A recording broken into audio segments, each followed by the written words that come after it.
Most specimens of Albertosaurus we find are found only in one place in Alberta, which was a coastal plain.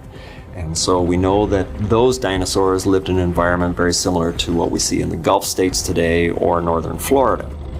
But we have other Albertosaurus specimens from Montana now that appear to be different species, and they appear to have lived in environments that were much more inland, places that, at least seasonally, were very dry.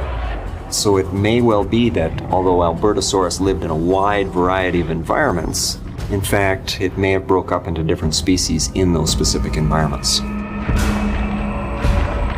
But there's another clue to how this predator lived.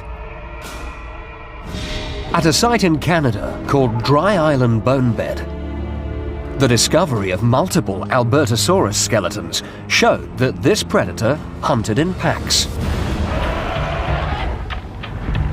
In order to understand the hunting methods of Albertosaurus, paleontologists compared its brain design to that of modern animals.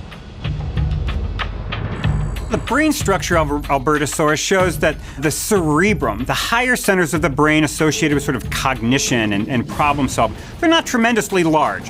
We can look at animals today, such as crocodilians or some of the predatory lizards today, like monitor lizards, that also don't really have particularly large cerebral hemispheres. Yet they're capable of a variety of different kind of hunting styles. So it apparently doesn't take that much brain power to be a good predator.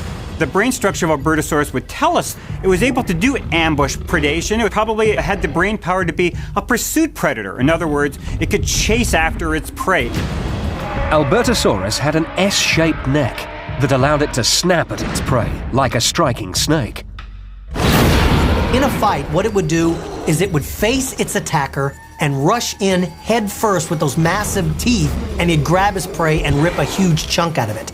He's not interested in wrestling with you. He simply wants to inflict an injury and let you bleed to death. By studying the site, paleontologists were able to place Albertosaurus at the scene because as it ate, it shed teeth.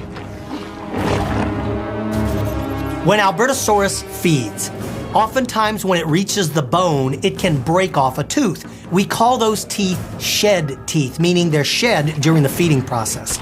Anytime you find shed teeth at a site where there's plant eater bones, it's a very clear indication that a meat eater was chewing on the bones. We don't find the meat eater's bones because it didn't die there. It fed and moved on.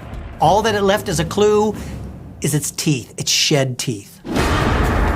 Scientists also believe that Albertosaurus fed on members of the herd soon after they died and were washed up on shore.